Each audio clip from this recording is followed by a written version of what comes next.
Good evening. शाम के 7 बजने वाले हैं। न्यूज 24 पर आप देख रहे हैं सबसे बड़ा सवाल। आपके साथ मैं हूं मानक गुप्ता।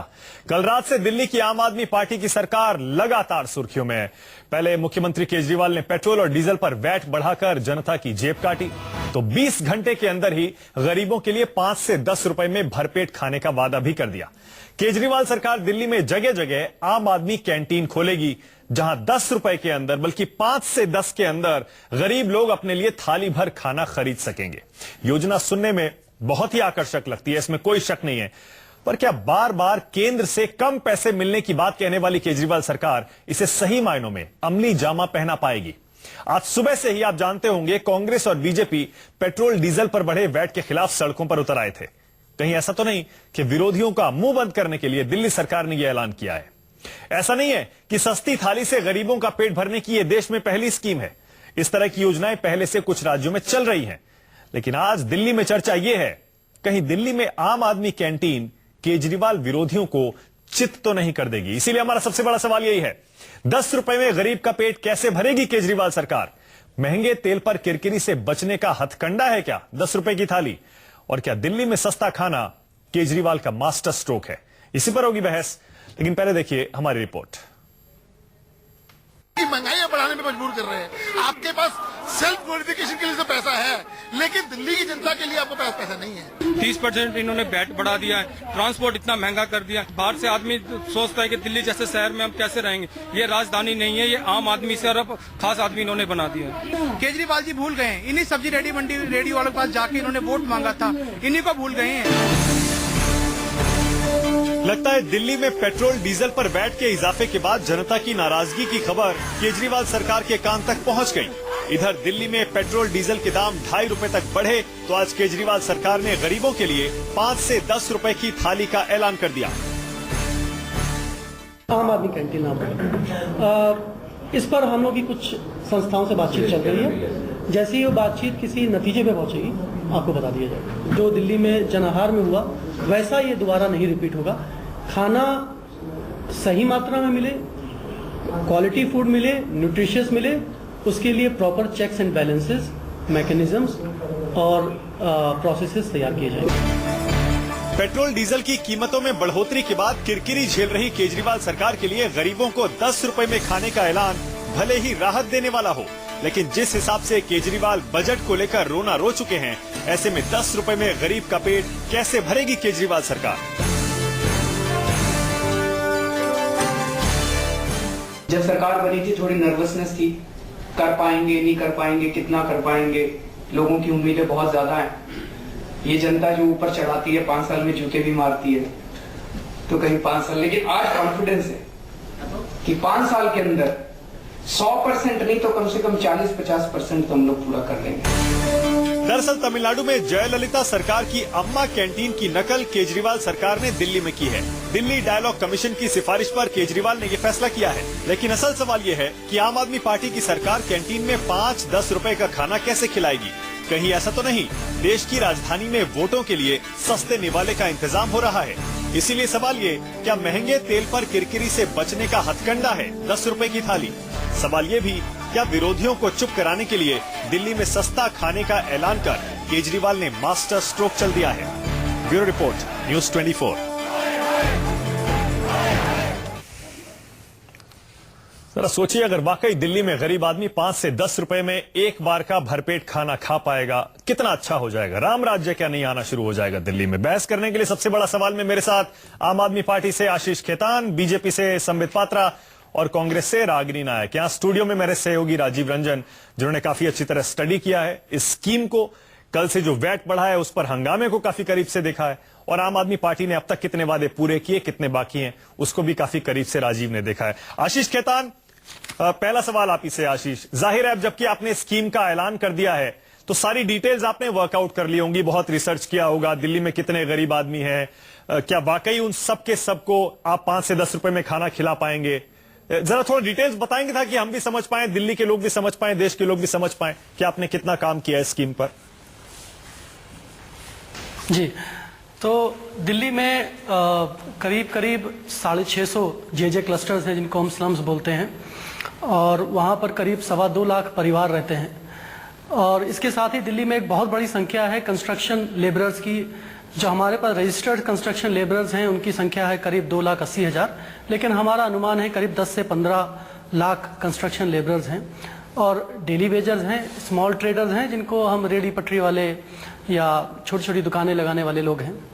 साथ में दिल्ली में एक बड़ी तादाद में छात्र हैं, ऑफिस गोइंग एग्जीक्यूटिव्स हैं जिनकी सैलरी 10 से 15,000 रुपये महीने की है।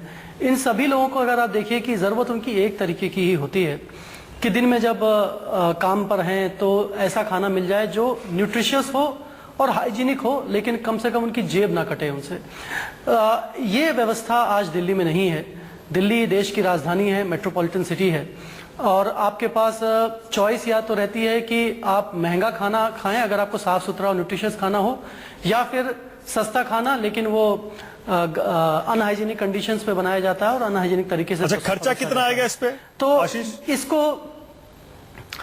हाँ, तो इस पर खर्चा कितना एग्जैक्टली आएगा, करीब करीब जो सरकार की तरफ से खर्चा आएगा, जो हमारा अभी अनुमान है, वो एक आदमी को खाना खिलाने में एक दिन में 8 से 10 रुपए आएगा। लेकिन ये प्रारंभिक अनुमान है, हमने बाकी राज्यों को भी देखा है कि वहाँ पर किस तरीके का खर्चे हो रहे हैं। ज़्यादा खर्चा नहीं है, और हमें ये भी उम्मीद है कि जब सरकार इस तरह की चीज़ शुरू करेगी एक अच्छी नीयत के साथ, और वो जो सक्सेसफुल होगी तो इसमें और भी चैरिटी ऑर्गेनाइजेशंस भी इसमें उतरेंगे। लेकिन हम खुद अपने बलबूते पर पूरी तरीके से आश्वस्त हैं, बाकी राज्यों को देखने के बाद, अपनी मैकेनिज्म को देखने के बाद, कि हम खुद अपने बलबूते पर सरकार बहुत ही कम खर्चे पर। अच्छा, आपके विरोधी कह रहे हैं कि शीला दीक्षित सरकार ने इसी तरह की योजना चलाई थी, जन आहार योजना। आशीष खेतान, मुझे पता है आपने जरूर उसे भी स्टडी किया होगा, देखा होगा। 30 जगहों पर शीला सरकार ने जन आहार योजना शुरू की थी। 15 रुपए में पेट भर पौष्टिक खाना देने का वादा किया था। मुख्य अस्पताल जो हैं, सरकारी दफ्तर हैं, उनके बाहर 18 रुपए में, और रायते के लिए खैर 5 रुपए अलग देने पड़ते हैं, वो अलग बात है। लेकिन 15 से 20 रुपए में शीला सरकार ने ये योजना बनाई थी। आपने क्या उसी योजना को रिपैकेज करके लॉन्च किया है आशीष खेतान? क्या फर्क है आपकी योजना में और पुरानी योजना में? जी, बहुत सबसे बड़ा फर्क तो यह है कि शीला दीक्षित सरकार ने तो बहुत सारे काम किए थे। उन्होंने बिजली की कंपनियों को भी प्राइवेटाइज किया था, उन्होंने कॉमनवेल्थ गेम्स भी करवाया था। वो हमें पता है कि उन कामों में क्या क्या हुआ। अगर उस काम की चर्चा ना करें ज़्यादा बेहतर है, हम अपनी स्कीम के बारे में बात करेंगे। हमारी स्कीम में सबसे बड़ी जो हाईलाइट है वो ये है कि खाना एक्सट्रीमली हाइजीनिक कंडीशंस में बनेगा, बिल्कुल साफ सुथरा खाना, एक्सट्रीमली न्यूट्रिशियस खाने जो बनेगा वो ऐसा बनेगा कि जिसमें हम और आप भी अपने परिवार को ले जाकर वहां पर खिलाएं तो गर्व महसूस करेंगे। गरीब आदमी को डिग्निटी के साथ वहां पर खाना मिलेगा। जो पहले स्कीमें चल रही थी उसमें दाल में पानी ज्यादा होता था, दाल कम होती थी, सब्जी में सब्जी नहीं होती थी, सिर्फ पानी होता था, और खाना गंदे तरीके से बनाया जाता था, गंदे तरीके से परोसा जाता था। हम जो कैंटीन खोलेंगे वहां पर हम और आप, राजीव रंजन खुद भी, हम अपने परिवार को ले जाके अगर खाना खिलाएंगे तो फक्र महसूस चलेंगे आपके साथ आशीष खेतान, बिल्कुल खाना खा के आएंगे। जब आप लॉन्च करेंगे ये कैंटीन, बिल्कुल खा के आएंगे और देखेंगे और कंपेयर भी करेंगे। लेकिन आशीष, एक आरोप ये लग रहा है कि कल रात से आपकी सरकार के चारों तरफ घेराबंदी हो गई। बीजेपी, कांग्रेस, आम आदमी, सबके सब। क्या आपने पेट्रोल डीजल पर वैट बढ़ाया? सुबह से बीजेपी कांग्रेस के कार्यकर्ता सड़कों पर है, और आपने इसीलिए आधी अधूरी तैयारी के साथ ये स्कीम लॉन्च कर दी आशीष खेतान, ताकि लोगों का गुस्सा शांत हो। पहली बात तो नहीं, आधी अधूरी, हमारी कोई भी स्कीम आधी अधूरी नहीं होती है। हमने कहा था कि आम आदमी क्लिनिक बनेगी, मोहल्ला क्लिनिक बनेगी, हमने मोहल्ला क्लिनिक बना दिया। आपने भी देखा, आपने भी कवर किया उसको। आम आदमी कैंटीन पर खूब जमकर काम हुआ था और कई महीनों से काम चल रहा था। मैं खुद तमाम राज्यों का दौरा करके आया और उसके बाद बड़ी मेहनत के बाद एक प्रपोजल बनाया, तो आधा अधूरा नहीं है, पहली बात। दूसरी बात, जहां तक वैट की, डीजल और पेट्रोल की बात करें तो आज दिल्ली में परसों के मुकाबले डीजल 50 पैसे सस्ता है। आज दिल्ली में हरियाणा के मुकाबले, राजस्थान के मुकाबले पेट्रोल सस्ता है। तो एक इंटरनल मैकेनिज्म है। सभी राज्यों के वित्त मंत्री बैठे थे, 2 महीने पहले एक बैठक हुई थी जिसमें हरियाणा के वित्त मंत्री थे, पंजाब के थे, दिल्ली के थे, और सहमति राजस्थान और उत्तर प्रदेश से भी आई थी कि अब जो वैट हो डीजल और पेट्रोल के प्रोडक्ट्स पर वो समान हो, जिससे समान दर पर पेट्रोल और डीजल इन सभी राज्यों पर बिके, जिससे जमाखोरी ना हो, मुनाफाखोरी ना हो, और जो आर्टिफिशियल ट्रेड आर्बिट्राज हो रहा था गलत तरीके से, वो ना हो। तो ये एक इंटरनल मैकेनिज्म है। आम आदमी पर इसका कोई बोझ, कोई भार नहीं पड़ा है। अच्छा ठीक है, चलिए आशीष खेतान, देखिए मैंने आपको अच्छे से बोलने का पूरा मौका दिया है, पूरा मौका दिया है मैंने आपको, आपकी 10 रुपए की थाली पर भी और पेट्रोल डीजल वैट पर भी। अब बारी संबित पात्रा रागिनी नायक की है। पहले संबित पात्रा आपके पास, मुझे पता है रागिनी पहला हमला आशीष खेतान ने आपकी शीला सरकार पर किया है, लेकिन पहला मौका संबित पात्रा को, क्योंकि इसलिए पहला मौका मुझे मिलना अच्छा चाहिए। चलिए संबित पात्रा आपकी इजाजत से लेडीज फर्स्ट। संबित पात्रा, क्या रागिनी नायक पहले बोलेंगी? रागिनी नायक नहीं बोले रागिनी हमारी बहन। रागिनी नायक, देखिए आज जो आशीष खेतान जी ने जो बात कही है, उससे मुझे एक मुहावरा याद आ रहा है कि मुंह में राम बगल में छुरी। मुंह से कह रही है आम आदमी पार्टी सरकार भरपेट खाना, और हाथ से चला रही है कैंची जेब पर, इसीलिए ये दोहरा काम हो रहा है। अब आप देखिए जन आहार योजना की जब बात की गई, जिसमें शीला दीक्षित जी भी उनकी सरकार कैंटीन चलाती थी, तो उस बात पर कोई जवाब आशीष खेतान जी ने दिया नहीं। तो मैं थोड़ा और आगे बढ़ती हूँ। एक अन्नश्री या नाम की योजना भी थी, जिसमें कि बिना राशन कार्ड वाले लोगों को भी खाना मिलता था, अनाज मिलता था। वो क्यों बंद कर दी गई, मुझे बताया जाए। फूड सिक्योरिटी बिल की एक्ट की भी बात कर लेते हैं, जो कि दुनिया का सबसे बड़ा फीडिंग प्रोग्राम था। क्या उसे ठीक से दिल्ली सरकार ने इंप्लीमेंट कराने की कोई योजना बनाई है? जिस चीज की वो बात कर रहे हैं वो केवल सप्लीमेंट्री स्कीम हो सकती है, उसको मेन प्रोजेक्ट की तरह इंप्लीमेंट नहीं किया जा मतलब किया भी जाए तो उसके लिए और तमाम सपोर्ट सिस्टम की जरूरत पड़ती रहेगी। अभी कुछ दिन पहले मनीष सिसोदिया जी एक इंस्पेक्शन करने के लिए एक सर्वोदय विद्यालय में गए थे। वहां पे फूड प्रोसेसिंग लेबोरेटरीज का जो हाल हमने देखा, आशा करती हूँ कि इस स्कीम का भी भविष्य में जाकर वही रागिनी नायक, पहली बात रागिनी नायक जी, रागिनी जी एक सवाल जहन में आ रहा है जी, आपको रोक के पूछ रहा हूँ। याद होगा यूपीए सरकार के दौरान आप ही की पार्टी से जुड़े रशीद मसूद और राज बब्बर कह रहे थे सरकारी योजनाओं की जरूरत नहीं है, 5 रुपए और 10 रुपए में वैसे ही बाजार में गरीब आदमी पेट भर लेता है, तो कोई इस तरह की योजनाओं की जरूरत ही नहीं है। गरीब आदमी के जले पर कैसे नमक छिड़क रहे थे आपके दो नेता, आपको याद होगा। इसीलिए हम ये सवाल पूछ रहे हैं कि ऐसा मास्टर स्ट्रोक तो नहीं चल दिया अरविंद केजरीवाल ने 10 रुपए की थाली के रूप में कि विरोधी चित्त हो गए। देखिए कांग्रेस पार्टी का जो ऑफिशियल बयान है वो मैं आपको दे रही हूं, और बयानबाजी को छोड़ दीजिए ना, हमने तो करके दिखाया है। क्या 3 ये योजनाएं हमने चलाई नहीं? क्या फूड सिक्योरिटी एक्ट हम लाए नहीं? क्या दिल्ली में अन्नश्री योजना नहीं थी? जन आहार योजना नहीं थी? तो ऐसा कौन सा अभूतपूर्व काम करने का दावा आम आदमी पार्टी कर रही है? एक छोटी सी टिप्पणी मैं वैट पर भी जरूर करना चाहूंगी। मुझे अच्छे से याद है, क्योंकि नियत की बात आशीष खेतान जी ने की। केजरीवाल जी कहते थे कि सरकारों के पास पैसे की कमी नहीं है जी, नियत की कमी है।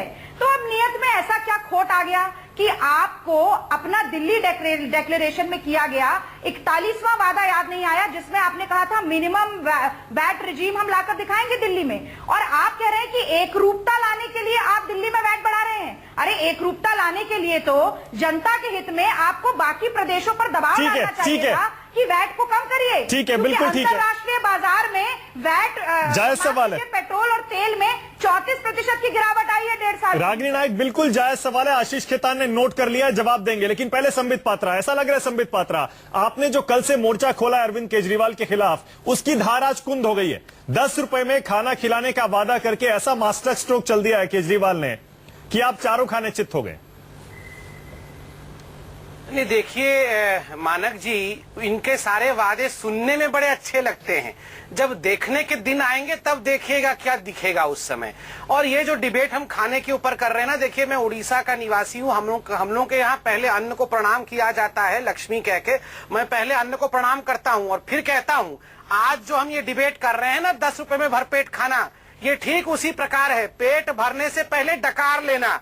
अभी ना कहीं खाने की दुकान खुली है, ना कहीं प्लेट सजी है, और यहाँ डिबेट में हम डकार पे डकार लिए जा रहे हैं। क्या हाँ खाना कितना बढ़िया है, ओहो गरीब की पेट भर गई है, और हमारे सब कुंद पड़ गए हैं, हमारे जितने भी अटैकिंग इंस्ट्रूमेंट थे वो कुंद पड़ गए हैं।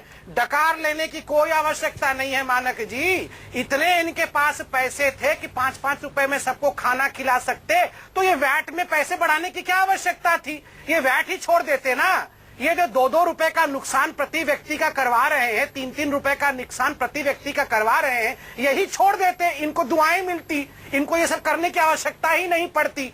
ये नहीं करेंगे, इनको एक ही चीज करना आता है, केजरी गान।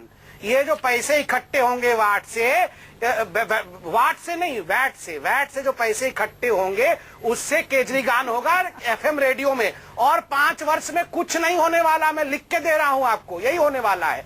आप बताइए, ये आज बड़े भोले बन के कह रहे हैं कि सभी फाइनेंस मिनिस्टर ने हमारे कान में कहा अरे वैट बढ़ा दो। ये इतने भोले बच्चे थे, सबने इनको कान में समझाया कि वैट बढ़ा दो, और ये वैट बढ़ा दिया इन्होंने। अच्छा, संबित पात्रा, सभी फाइनेंस मिनिस्टर से बैठ के आपने बातचीत करके मैनिफेस्टो बनाई थी। आपकी मैनिफेस्टो तो आप ही ने बनाई थी ना कि दिल्ली का सबसे कम वैट हम करेंगे। कहाँ चले गया आपका वो वादा? डॉक्टर पात्रा, आप ही की हरियाणा की सरकार ने भी 12.5 से 16.4 कर दिया है वैट। पंजाब की, आपकी और अकाली सरकार ने 12.3 से 13.4 कर दिया है। टोटल 17% जाता है। हिमाचल में कांग्रेस की सरकार है रागिनी जी, 11.5 से वहां 16% हुआ है। तो आप पेट्रोल डीजल पर वैट बढ़ाने का विरोध कैसे कर सकते हैं? आपकी सरकारों ने भी किया है। और आप देखिए, एक तरफ आपकी सरकारें बढ़ा रही हैं, दूसरी तरफ आप सड़कों पर उतर रहे हैं दिल्ली में। मैं उत्तर देता हूँ। हाँ, संबित पात्रा पहले। मैं उत्तर देता हूँ। पहला विषय है कि आदरणीय आशीष खेतान जी ने कहा कि कोई इफेक्ट नहीं पड़ा। मैं याद दिला दूं कि हमारे ही सेंट्रल गवर्नमेंट ने, मतलब जो अगर पेट्रोल के प्राइसेस पे कंट्रोल है तो हमारे ही सेंट्रल गवर्नमेंट ने कल 2 रुपए कम कर दिया है। तो इफेक्ट क्यों नहीं पड़ा? 2 रुपए सस्ता होता ना। दूसरी बात है, आप दूसरे स्टेट से क्यों कंपेयर कर रहे हैं? दिल्ली का जो प्रोविजन है वो हर टैक्स में अपने आप को कम रखने का प्रोविजन है। दिल्ली में आप देखिए, किसी भी प्रकार के टैक्स में छूट रहती है। बाकी राज्य, बड़े राज्य हैं, उनको अपना बहुत बड़ा जमावड़ा रेवेन्यू के रूप में वैट से होता है। आपका तो उससे कोई मतलब नहीं है। फिर भी आपने जो वादा आपके मैनिफेस्टो में किया था, और दूसरी बात, अरविंद केजरीवाल जी ने खुद कहा था कि हम जो अपना बजट बनाएंगे किसी से सुन के नहीं बनाएंगे, हम मोहल्ला सभा से जो राय आएगी उसके आधार पर बजट बनाएंगे। आप मुझे बता दीजिए, कौन से मोहल्ले के कितने लोगों ने कहा कि भैया वाट बढ़ा दीजिए? ये तो आपके फाइनेंस मिनिस्टर, दूसरे वाले फाइनेंस मिनिस्टर कह रहे हैं, किसी मोहल्ला सभा ने तो नहीं कहा ना। अच्छा, ठीक है संबित पात्रा, ठीक है, पॉइंट क्लियर हो गया। आशीष ने दोनों के सवाल नोट कर लिए हैं, जवाब देंगे, लेकिन उससे पहले राजीव से एक कमेंट में चाह रहा हूं। 1 सेकंड आ रहा हूं रागिनी, 1 सेकंड। राजीव, आपको लग रहा है कुल मिलाकर, मानक एक छोटी सी टिप्पणी मैं इसमें करना चाहूंगा। जल्दी से रागिनी, जल्दी से। बिल्कुल जल्दी। देखिए, एक बात मैं संबित जी की बात में ही आगे जोड़ना चाहूंगी कि अगर इनको सही में लगता था कि वैट की ये वृद्धि जायज है, ये होना चाहिए था, तो ये चोर दरवाजे से क्यों लाई जा रही है? क्यों नहीं बजट में इसको टेबल करके इस पर डिस्कशन हुआ?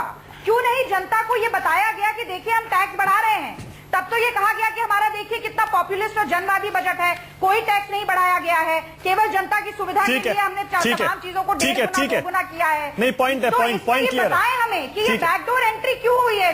ठीक है रागिनी, ठीक है। आशीष, ये भी नोट कर लीजिएगा, इसका भी जवाब लेंगे आपसे। लेकिन राजीव, आपको भी समझ में आ रहा है ये जो ये 10 रुपए की थाली की, 5 से 10 रुपए की थाली की स्कीम आम आदमी पार्टी लॉन्च कर रही है, लगता है आपको तैयारी इसमें काफी हो गई है? या जैसा लोग सवाल उठा रहे हैं कि कल क्योंकि पेट्रोल डीजल पर वैट बढ़ाया, तो आज उस गुस्से को कम करने के लिए आधी अधूरी तैयारी के साथ ही इसे एक बार बस मीडिया में लाना था? देखिए, आशीष खेतान जी दिल्ली डायलॉग कमीशन के चेयरमैन हैं, और इनके ऊपर ये जिम्मेदारी थी पार्टी के भीतर से कि इस तरह की योजना लागू करनी है। और इसके पीछे जो तमिलनाडु में अम्मा कैंटीन है, वो इनका सोर्स ऑफ इंस्पिरेशन था। वहां ये लोग गए भी थे, स्टडी करके आए। लेकिन बड़ा सवाल ये है, कोई भी सरकार, चाहे आम आदमी पार्टी की सरकार हो, चाहे बीजेपी या कांग्रेस की, पैसा एक हाथ से लेती है तभी दूसरे हाथ से खर्च करती है। आम आदमी पार्टी ने कल पैसा लेने का इंतजाम बनाया, आज खर्च करने का इंतजाम बनाया। दूसरी बात यह है कि अगर मैं आशीष खेतान जी से यह जानना चाहूंगा कि अम्मा कैंटीन में 1 रुपए का इडली मिलता है, 3 रुपए की कर्ड राइस, 5 रुपए का सांबर राइस, 3 रुपए में 2 रोटियां और दाल भी मिलती, दाल रोटी, हाँ वो ऑप्शनल। हाँ। अब बाद में उसमें और भी बहुत सारे व्यंजन जोड़ दिए। तो अब वो वहां म्युनिसिपल कॉर्पोरेशंस को ये जिम्मेदारी दी गई, निगमों को, कि वो चलाएंगे कैंटीन, इसलिए वो चलाते हैं, उस पर राज्य सरकार देखती है। ठीक है। उसमें कोयम्बटूर की म्युनिसिपल कॉर्पोरेशन को जो घाटा लगा, वो 1 इडली पर 2 रुपए 64 पैसे का, 1 प्लेट उस पे क्या नाम है सांभर राइस पे 10 रुपए का। तो सरकार को आम आदमी को मिलता वो 3 रुपए का है, सरकार को चपत लगती है 10 रुपए। ठीक है। अगर ऐसी चपत सरकार को लगती है तो आज नहीं तो 5 साल के बाद वो चपत फिर जनता को वापस जनता को ही आएगी। जब दिल्ली में सबको पता है बिजली कंपनियां, उसमें 49% स्टेक दिल्ली सरकार का है। अगर आप बिजली फ्री करते जा रहे हैं, पानी फ्री कर रहे हैं, 5 रुपए में थाली खिला रहे हैं, 41,000 करोड़ का आपका बजट है और इतने आपने 106% क्या नाम एजुकेशन में आपने बढ़ोतरी की है। तो ये बहुत बड़ा चैलेंज है कि इसको पूरा कैसे करेंगे और इसी रास्ते से वैट और ये चीजें और भी बढ़ाए जाने के आने वाले दिनों में। इसमें एक फिलॉसफी मुझे समझ में आती है, आम आदमी पार्टी ने जो शुरू से इसका वोट बैंक है, जो जे क्लस्टर कॉलोनी ये उनकी तरफ ज्यादा फोकस करते हैं। इनको लगता है कि अपर मिडिल क्लास तो इस वक्त नाराज है ही आम आदमी पार्टी से, इसको पेट्रोल डीजल में 2.5-3 रुपए की लगाते रहो 2-4 महीने में, उससे फर्क भी क्या पड़ता है? फर्क भी क्या पड़ता है? चलिए, बहुत आशीष, बहुत सारे पॉइंट्स इकट्ठे हो गए, लेकिन मुझे ब्रेक लेना पड़ेगा। ब्रेक के बाद आपके पास आऊंगा, बहुत सारे सवाल हैं आपके लिए। सवाल वही है, कहीं ऐसा तो नहीं कि पेट्रोल और डीजल पर कल आम आदमी पार्टी ने जो वैट बढ़ाया और उसके खिलाफ आपने गुस्सा आज देखा सड़कों पर, आम आदमी भी नाराज है, कहीं उस गुस्से को कम करने का, उस आग पर पानी डालने का एक प्रयास तो नहीं है? 10 रुपए की ये थाली जो दिल्ली में देने का वादा कर रही है केजरीवाल सरकार। सबसे बड़ा सवाल, महंगे तेल पर किरकिरी से बचने का क्या हथकंडा है 10 रुपए की थाली जिसका ऐलान केजरीवाल सरकार ने किया है, और क्या दिल्ली में सस्ता खाना अरविंद केजरीवाल का मास्टर स्ट्रोक हो सकता है? बहस करने के लिए आशीष खेतान, संबित पात्रा, रागिनी नायक मेरे साथ हैं। आशीष, रागिनी भी वही बात कह रही है और संबित पात्रा भी वही बात कह रहे हैं कि ऐसा तो नहीं है मुंह में राम बगल में छुरी वाली बात है। मुंह में आप 10 रुपए की थाली है, लेकिन आपके दूसरे हाथ में पीछे वो वैट की छुरी है जो आपने चलाई। इसके मतलब आपके पास पैसे नहीं है। आशीष खेतान, इससे मैसेज ये जा रहा है कि सरकार के पास शायद पैसे की कमी है, फिर भी ये वादा कर दिया है। पूरा कैसे होगा कोई नहीं जानता। हमने जितने भी वादे अभी तक किए हैं सब पूरे करके दिखाए हैं और जनता देख रही है, चाहे वो बिजली के दाम आधे करने की बात रही हो, पानी मुफ्त करने की बात रही हो, नए स्कूल बनाने की बात हो। दूसरी बात, मैं बड़े ध्यान से सुन रहा था, सभी प्रवक्ता कह रहे थे कि एक तरफ टैक्स ले रहे हैं और दूसरी तरफ खर्च कर रहे हैं। देखिए, कोई भी सरकार, आखिर सरकार कहाँ से पैसा लाती है? सरकार तो टैक्स लेती है, वैट के जरिए लेती है, एक्साइज के जरिए लेती है। सरकार की ईमानदारी, अच्छी सरकार और बुरी सरकार के बीच का फर्क, इसका आकलन कैसे होता है? सरकार वो पैसे खर्च कैसे करती है? क्या वो सरकार विदेशी दौरों में पैसे खर्च कर रही है? क्या वो सरकार मुख्यमंत्री के लिए 40 करोड़ रुपए का हेलीकॉप्टर खरीदने में खर्च कर रही है? क्या वो सरकार 80,000 करोड़ रुपए का कॉमनवेल्थ गेम्स कराने में खर्च कर रही है? क्या वो सरकार डिजिटल इंडिया वीक बनाने में खर्च कर रही है? या वो सरकार आम आदमी की स्कीम से पैसा खर्च कर रही है? या वो सरकार ऐसी स्कीम से पैसा खर्च कर रही है जहां पर एक एक पैसा टैक्स का सीधे जनता के भलाई के लिए, जनता के विकास के लिए खर्च हो रहा है? ये सरकार एक भी पैसा जाया खर्च नहीं करती है। हम कॉमनवेल्थ गेम्स, हम ओलंपिक, हम सर्कस, ये सब हम नहीं लगवा रहे हैं। 500 करोड़ लेकिन एडवर्टाइजमेंट पे खर्च कर सकते हैं। 500,000 करोड़ एडवर्टाइजमेंट पे खर्च कर सकते हैं। मैं उससे आम आदमी का क्या भला हो रहा है? उसका जवाब देता हूं कि जहां पर 40, मैं इसका जवाब देता हूं, जहां पर मानस, एक मिनट मैं अपनी जवाब दे दूं। आपने जब बोला, मैंने आपको बीच में बिल्कुल एक बार भी नहीं टोका।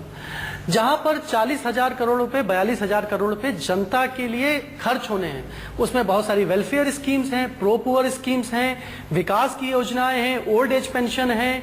वो सारी स्कीम्स जनता को कैसे पता चलेंगी कि मेरे लिए 42,000 करोड़ रुपए की ये सारी स्कीम्स हैं? हम और आप उन स्कीम्स का पूरा फायदा उठा सके, आम आदमी उन स्कीम्स का पूरा फायदा उठा सके, इसके लिए पब्लिसिटी करनी पड़ेगी, जिससे जनता को पता तो चले कि आखिर उसके अधिकार क्या हैं। अच्छा, ठीक है, उसके एंटाइटलमेंट। चलिए, ठीक है। हमें स्वास्थ्य की कौन सी स्कीम्स मिलने वाली है? शिक्षा की कौन सी स्कीम्स? ठीक है, संबित पात्रा को हंसी आ रही है। एक सेकंड आ रहा हूँ रागिनी, एक सेकंड में उसके लिए संबित पात्रा को हंसी आ रही है। आशीष, एक सेकंड रागिनी आ रहा हूँ। इस बार संबित पात्रा को पहले मौका दे रहा हूँ। संबित पात्रा हंसी नहीं रोक पा रहे हैं। संबित, क्या वजह है? बिल्कुल बिल्कुल नहीं, मैंने अचानक से अरविंद केजरीवाल जी का एक ट्वीट पढ़ लिया। और वो ट्वीट में क्या लिखते हैं देखिए, 2013 में, Mamata and BJP serious, then why don't they reduce tax on diesel in their states and bring down prices, loss be recovered by checking corruption.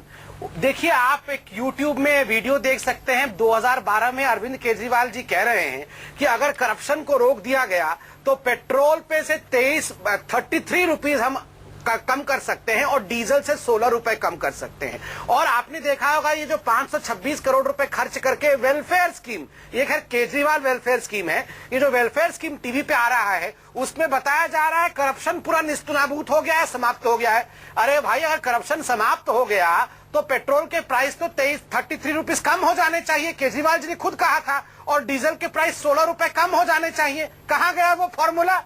पूरा करप्शन खत्म हो गया। और आपने केजरीवाल में भी वो टीवी में दिखाया, 526 करोड़ रुपए खर्च करके, मगर वो फॉर्मूला कहाँ गया? क्यों नहीं इतने पैसे कम हुए जो अरविंद केजरीवाल जी 2 साल से लगातार हर कॉलेज में, हर स्कूल में, हर मंच पे जाके ये फॉर्मूला दे रहे थे? आज आपने उन फाइनेंस मिनिस्टर को सुन लिया कान में, मगर वो फॉर्मूला काम नहीं आया। संबित पात्रा, आपने आशीष खेतान को सुना? वो बार बार घूम के नरेंद्र मोदी पे आ जाते हैं कि वो हवाई यात्रा पे इतने पैसे खर्च कर रहे हैं, वाराणसी उनका दौरा रद्द हो रहा है, वाराणसी उनका दौरा रद्द हो रहा है, फिर भी इतने पैसे खर्च हो रहे हैं। नरेंद्र मोदी उनके टारगेट पे रहते हैं। एक बार फिर से देख लीजिए, टारगेट पर मोदी जी हैं। नहीं, वो तो स्वाभाविक रूप है। मोदी जी के टारगेट पे बहुत लोग हैं, मगर जब टारगेट बहुत ऊंचा होता है ना, तो कोई वहां पहुंच नहीं पाते हैं, वो सब बीच से ही गिर जाते हैं। इसलिए चिंता मत करिए, उनको टारगेट वही कर। रागिनी नायक, आपने सुना रागिनी जी? तंज कसा है आशीष खेतान ने? कह रहे हैं हमने कॉमनवेल्थ गेम्स में घोटाले करके पैसा वेस्ट नहीं किया है, जो हम जनता से ले रहे हैं वापस जनता को दे रहे हैं, ईमानदारी से दे रहे हैं, पारदर्शिता से दे रहे हैं। अरे भाई, इनके मानक जी, आपको याद होगा इनके पास 300 फाइलें थी घोटाले में अभियुक्त करने के लिए तमाम नेताओं को कांग्रेस के। क्यों नहीं करा देते हैं? केवल तंज कसने से कुछ नहीं होता, कुछ काम करना पड़ता है जो आप नहीं कर रहे हैं। अब देखिए, इन्हें बहुत अच्छे से पता है कि झूठ को जोर से बोलो और बार बार बोलो तो वो कहीं ना कहीं सच के समान दिखने लगता है। इसीलिए झूठ का ढोल पीटना है, इसीलिए इनको 526 करोड़ रुपए चाहिए, क्योंकि अगर जनता के जीवन में कोई बदलाव आएगा तो वह स्वतः स्वाभाविक रूप से उसे महसूस करेगी। पर जब कोई बदलाव नहीं होगा, केवल उसका एक परसेप्शन, एक परिदृश्य दिखाना पड़ेगा, तो बजट में 526 करोड़ रुपए आवंटित करने पड़ेंगे। दूसरी बात, जब इन्होंने चुनाव से पहले वादे किए थे तो इनके पास उसके क्रियान्वयन की कोई रूपरेखा थी नहीं, कोई नीतिबद्ध योजना थी नहीं।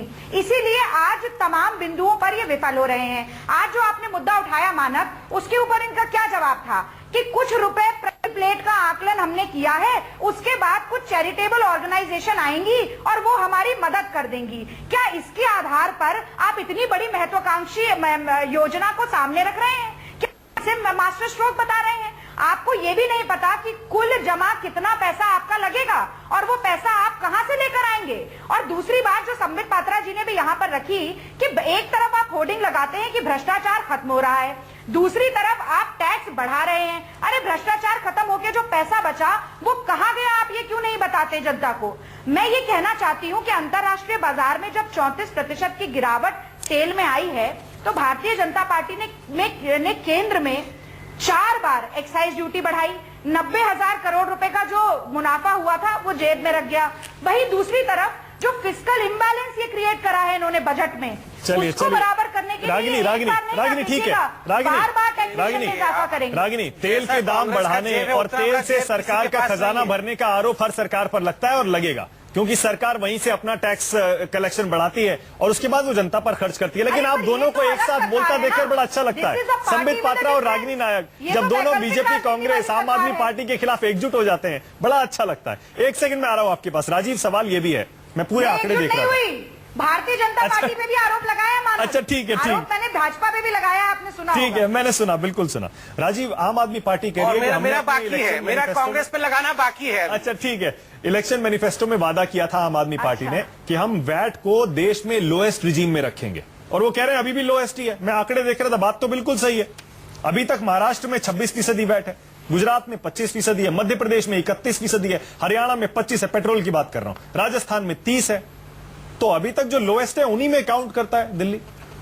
निश्चित करता है। आम आदमी पार्टी के नेता और ये आशीष खेतान, अरविंद केजरीवाल ऐसे आसानी से काम नहीं करते, इनके हाथ आप इतने जल्दी पकड़ लेंगे।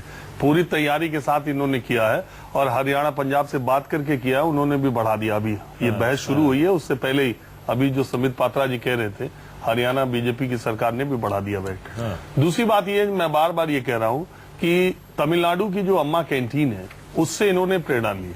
कहा यह जाता है कि 2014 के लोकसभा चुनाव में देश में जब मोदी की हर जगह लहर चल रही थी, तमिलनाडु में सिर्फ इसलिए नहीं चल सकी कि अम्मा कैंटीन ने बहुत बड़ा काम किया है। तो दूसरी बात यह है, आम आदमी पार्टी ये बात जानती है कि उसको क्या करना है। अब मैं ये जानना चाहता हूं कि अम्मा ने नमक भी निकाला है, अम्मा ने मिनरल वाटर भी निकाला है, तो आम आदमी नमक, आम आदमी मिनरल वाटर ले आने की भी तैयारी है क्या?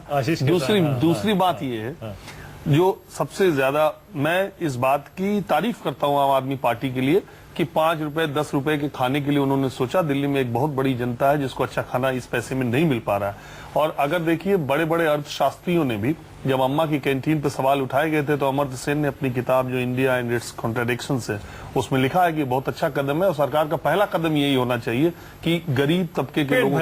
और अगर आप देखें तो तमिलनाडु और केरला की जो सोशल इंडिकेटर्स है अगर उनको अगर स्वतंत्र देश के तौर पर ट्रीट किया जाए तो साउथ एशिया में बेस्ट माने जाएंगे। तो आम आदमी पार्टी ने ये काम किया वो बिल्कुल ठीक है, बहुत अच्छा है अगर इसी तरह का खाना मिले अम्मा कैंटीन की तरह। लेकिन ऐसा नहीं है कि ये सिर्फ जन भावना लोक कल्याण के लिए ऐसा हो रहा है। बदले में इसी जनता से जो 5 रुपए का खाएगी उससे आम आदमी पार्टी को भी कुछ चाहिए और उसमें उसकी नीयत छिपी हुई है। तो ये चीज भी आम आदमी पार्टी ने पूरी तैयारी के साथ वो आए। हाँ बिल्कुल आशीष जवाब देंगे। जैसे अम्मा का नमक आटा ये सब आ रहा है इस तरह से आगे कुछ योजना बनाई है पूरी के उसी मॉडल से कमाई करें और उसके बाद गरीब आदमी को खिलाएं, या फिर मिडिल क्लास और अमीर आदमी की जेब काट के ही आप गरीब को खिलाएंगे? देखिए पहली बात तो किसी की जेब काटना हमारा मकसद नहीं है।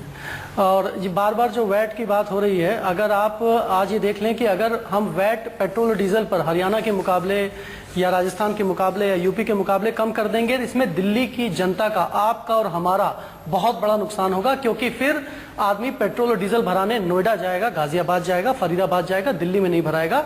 दिल्ली की जनता का नुकसान होगा। तो हम ऐसा कोई कदम नहीं उठाना चाहते हैं जिससे दिल्ली की जनता का नुकसान हो। बाकी कांग्रेस और भारतीय जनता पार्टी का तो अपना एक मकसद है कि आशीष आपका ये आर्ग्यूमेंट दो तरफा है। आपका ये आर्ग्यूमेंट दो तरफा है क्योंकि अगर दिल्ली में पेट्रोल डीजल सस्ता होता है तो यूपी हरियाणा से लोग भरवाने दिल्ली में आते हैं। अगर आप भी महंगा कर देंगे तो वो बाहर के लोग नहीं आएंगे। बिल्कुल आएंगे। आप ये सोच सकते हैं कि अगर आप ये दिल्ली में पेट्रोल और डीजल सस्ता कर देंगे और अगर हरियाणा और बाहर से लोग पेट्रोल भराने यहाँ और डीजल भराने यहाँ आएंगे तो दिल्ली की सड़कों का, दिल्ली के आबो हवा का, दिल्ली के प्रदूषण का क्या हाल होगा आप सोच सकते हैं। अभी जो दिल्ली में रात में जो देखिए ये मैं अपनी बात करूं फिर आप अपनी बात करें। कांग्रेस पार्टी दिल्ली में जो रात में 60,000 ट्रक थी, आपने गार्बेज कैपिटल बना दिया। अब आपको आबोहवा की चिंता हो रही है। आशीष जी आप भी घुमा घुमा कर बात करते हैं।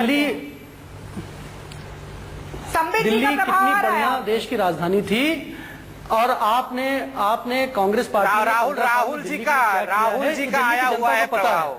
15 साल दिल्ली की जनता ने हमें चुना, 5 महीने में आपसे उकता गए हैं। ये सबसे अभी ये 2017 का एमसीडी चुनाव है, तब उसका मुझे बहुत बेसब्री से इंतजार रहेगा। चलिए ठीक है, एक छोटा सा ब्रेक ले रहा हूँ, छोटा सा ब्रेक ले लेते हैं। सभी मुस्कुरा रहे हैं इसी नोट पर। एक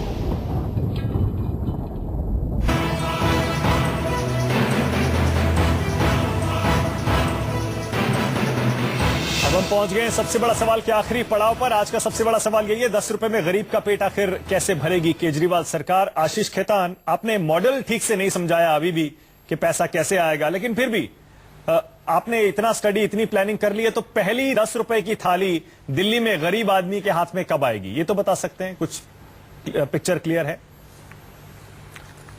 बहुत जल्द आएगी। उम्मीद ये है कि 2 महीने के अंदर आएगी। काम बहुत तेजी से शुरू हो गया है। डिपार्टमेंट जिनको ये काम सौंपा गया है उन्होंने तमाम बातचीत शुरू कर दी है और उसकी पूरी रूपरेखा बनाई जा रही है। अच्छा ठीक है, लेकिन सबसे बड़ी बात यह है एक चीज और आशीष, जो राजीव पूछ रहे थे, एक चीज और कि आपने बिजली के बिल आधे कर दिए, पानी फ्री कर दिया, इसके अलावा वाईफाई भी आप फ्री देने जा रहे हैं, अब आप खाना भी 10 रुपए में सब्सिडाइज दे रहे हैं। इसके आगे भी कुछ बढ़ेंगे क्या? तेल, नमक, आटा, ये भी इस तरह भी ये भी सब्सिडाइज करके भेजेंगे घरों में? देखिए एक चीज हमें समझनी बहुत जरूरी है मानस की, आप जब तेल, नमक और इस सब की बातें कर रहे हैं, हम हैंडआउट्स नहीं दे रहे हैं, हम फ्रीबीज नहीं दे रहे हैं। आज जो खाना है, जो गरीब तबका है या मध्यम वर्गीय तबका भी है, जो वो बाहर ऑफिस जा रहा होता है, फील्ड पे होता है, मैं रिपोर्टर रहा हूँ, आप भी रिपोर्टर रहे हैं, हम लोग फील्ड पर होते हैं, खाना खाने की हिम्मत होती है? जो 10,000 रुपए की सैलरी पाता है जो कैमरामैन, वो खाना खा सकता है 400 रुपए का, 500 रुपए का बाहर? नहीं खा सकता है।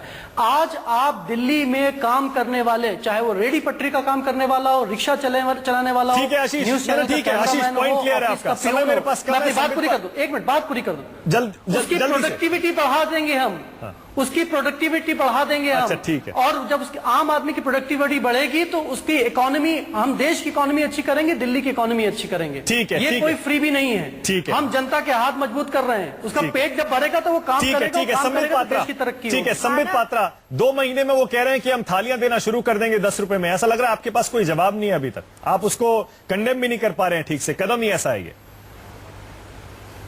जी, मैंने शुरू से कहा जब थाली का खाना खाएंगे तब हम डकार लगाएंगे, अभी से मैं डकार नहीं लगाऊंगा। दूसरी बात है, ये सब प्लान बहुत कंसेप्शन के साथ और आइडिया को कंसीव करने के बाद ही आगे रखना चाहिए। आप देखिए छत्तीसगढ़ में 2004 से ये प्लान चल रहा है, जहां 1 रुपए में 1 किलो चावल, 2 रुपए में 1 किलो गेहूं, मुफ्त नमक और तेल सभी व्यक्ति को मिलता है, जिससे कि पूरा इकोनॉमी सुधरा हुआ है। पीडीएस स्कीम पूरे वर्ल्ड में फेमस है वहां का। मेरा इतना कहना है कि जैसे कांग्रेस ने जन आहार, देखिए जन आहार वो जनता का ही आहार करके खा गई। अच्छा, ठीक। उसी प्रकार कहीं ये सपनों का आहार करके ना खा बैठे। ठीक है, केवल सपने क्लोजिंग दिखा कमेंट दे रहा हूं दिखा के रागिनी को। इस प्रकार से लोगों को भ्रमित ना करे। Ragini, closing comment. देखिए, 2 बातें बहुत महत्वपूर्ण है। सबसे पहली बात तो ये कि ये जो स्कीम आज लाने की बात कर रहे हैं वो अभूतपूर्व कदम नहीं है। मैंने आपको पहले ही बताया, उस बड़ी बेहतर स्कीम कांग्रेस पार्टी क्रियान्वित करके दिखा चुकी है। अन्नश्री हो, चाहे फूड सिक्योरिटी हो या जन आहार हो। दूसरी बात, सब्सिडी को तो ये कहते थे कि बड़ी बड़ी कंपनियों के जेब भरने का काम होता है। कांग्रेस पार्टी सब्सिडी देती है बिजली में, पानी में, तो चोरी कर रही है। ये सब्सिडी के विकल्प की राजनीति खोजना चाहते थे, लेकिन ये कर नहीं पाए। तो मुझे लगता है कि कहीं ना कहीं कवायद हो सकती है अपनी ही पार्टी के लोगों को, जैसे इन्होंने बड़े बड़े पदों पर बिठाया दिल्ली में और उनको सरकारी महकमे से उनकी जेबें भरी जा रही हैं, कहीं अपनी पार्टी के लोगों को ठेका देने की कई। चलिए आने दीजिए, मॉडल सामने आने दीजिए। नवीन जयहिंद की पत्नी को भी डीसीडब्ल्यू। ठीक है, चलिए मॉडल सामने आने दीजिए। कैसे पैसा आता है 10 रुपए की इस थाली के लिए, और क्या वाकई जैसा आशीष खेतान वादा कर रहे हैं और दावा कर रहे हैं कि साफ सुथरा पौष्टिक खाना खिलाएंगे जहां आप और हम भी जाकर खाना खा सकेंगे। चलिए उसको भी टेस्ट करेंगे जब वो मौका आएगा। 10 सेकंड राजीव आपके लिए, 10 सेकंड सिर्फ। आपको वाकई लग रहा है अगर ये स्कीम लॉन्च हो जाती है तो मास्टर स्ट्रोक होगा? बिल्कुल होगा, लेकिन मेरा आशीष खेतान से वही सवाल रह गया कि आज इसका अनाउंसमेंट क्यों हुआ जब यही तय नहीं कैंटीन कब खुले। बिल्कुल, इसीलिए मैंने पहला सवाल भी यही पूछा था कि आधी अधूरी तैयारी के साथ आज इसलिए तो नहीं लॉन्च कर दिया क्योंकि वैट को लेकर चारों तरफ से घिरे हुए। चलिए फिर बातचीत करेंगे, अभी तो और बहुत दिन मुझे लगता है इस पर चर्चा होनी। बहुत बहुत शुक्रिया आशीष खेतान, संबित पात्रा, रागिनी नायक। सबसे बड़ा सवाल में